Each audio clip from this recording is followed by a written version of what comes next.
when trying different things, you've got to have some acceptance of failure, as you were alluding to earlier. Failure must be an option. If failure is not an option, it's going to result in extremely conservative choices, and you may get something even worse than lack of innovation. Things may go backwards. If what you really want is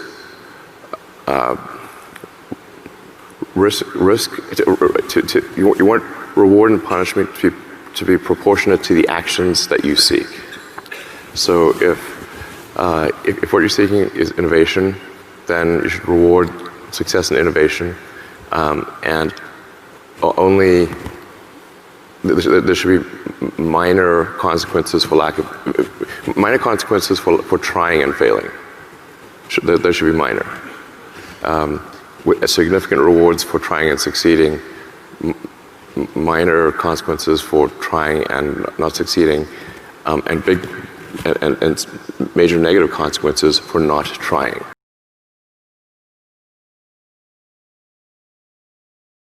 When starting SpaceX, maybe had a 10% chance of reaching orbit. So to those who doubted us, I was like, well, I think you're probably right.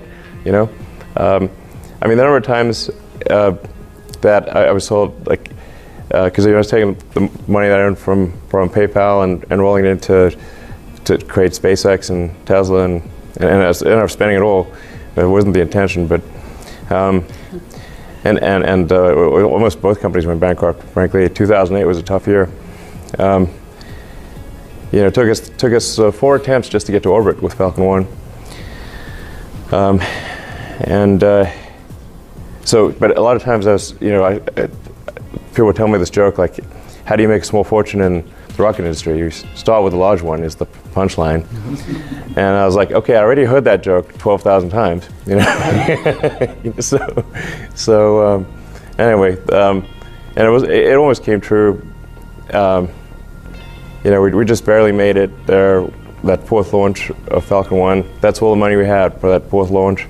And then, and that wasn't even enough to save the company. We also then had to win the NASA cargo resupply contract. So that came a little after, a little bit later, or right towards the end of 2008. Those are the 2 key things that saved SpaceX. Otherwise, we would have, not made it. So hey, I think those doubters their probability assessment was correct. But fortunately, fate has smiled upon us and brought us to this day.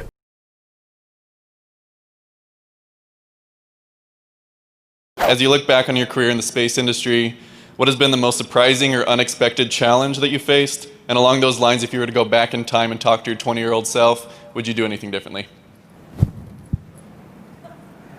Go back in time to your 20-year-old self.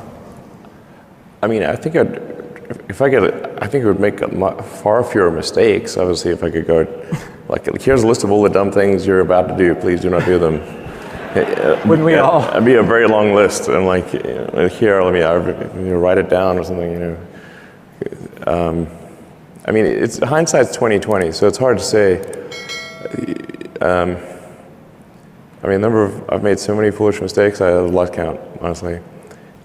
Some of these things I just wish that's some full sort of mantra, management by rhyming. It worked for Homer, okay?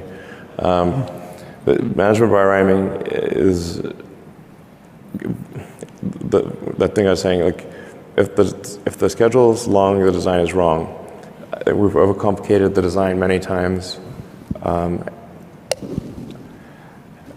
And I think we should have just gone with a simpler design, with the acid test being, how long will it take for this to fly? And if it's going to take a long time, don't do it. Do something else.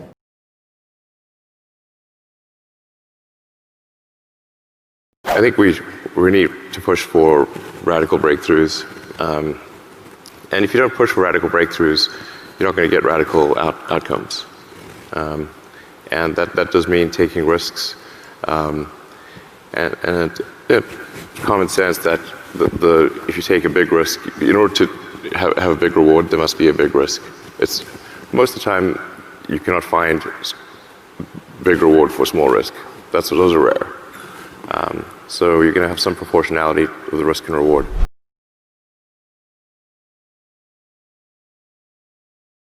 Really just simplify your product as much as possible.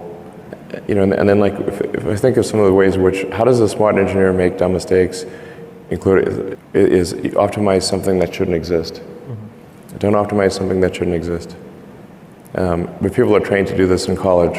You can't say no to the professor. The professor's going to give you the exam and you've got to answer all the questions or they will get angry. And give you a bad grade. So then you always optimize you always answer the question. A lot of the times you should say this is the wrong question. Right. In fact, the question is definitely wrong to some degree, just how wrong. And I think just generally taking the approach that your design is some degree wrong, probably a lot more than you think. Your goal is to make it less wrong over time.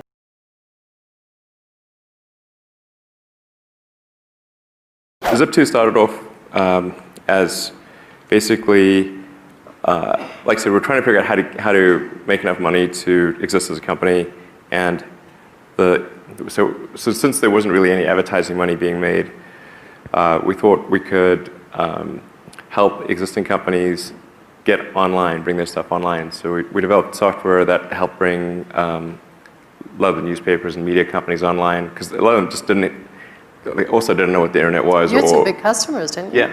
Mm-hmm.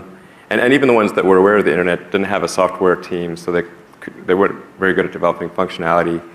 So we had, as investors and customers, the New York Times Company, Knight Ridder, Hearst, and so we were able to get them to pay us to develop software for them to bring them online, so online publishing stuff. And we did maps and directions and yellow pages and white pages and various other things.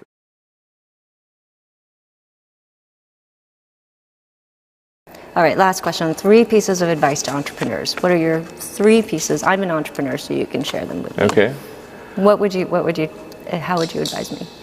Well, first of all, I really need to give some thought to how can I provide advice that would be most helpful, and I'm not sure I've given enough thought to that to give you the best possible answer. But I think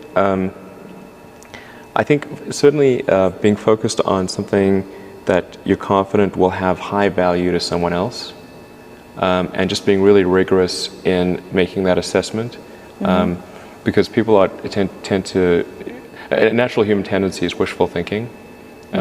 So a challenge for entrepreneurs is to say, well, what's the difference between really believing in your ideals and sticking to them versus pursuing some unrealistic dream that doesn't actually have merit? And that is a really difficult thing to tell you. Can you tell the difference between those two things? Right. So you need to be sort of very rigorous in your self-analysis. I think certainly extremely tenacious, and then just work like hell. I mean, you just have to put in, 80 to 100-hour weeks every week. Gosh, And that's then a lot of work. all those things improve the odds of success. Okay. I mean, if other people are putting in 40-hour work weeks and you're putting in 100-hour work weeks, then even if you're doing the same thing, you know that in 1 year you will achieve what they achieve. You will achieve in 4 months what it takes them a year to achieve. Okay. I like your work ethic. So, all right. Thanks, Thanks. Elon.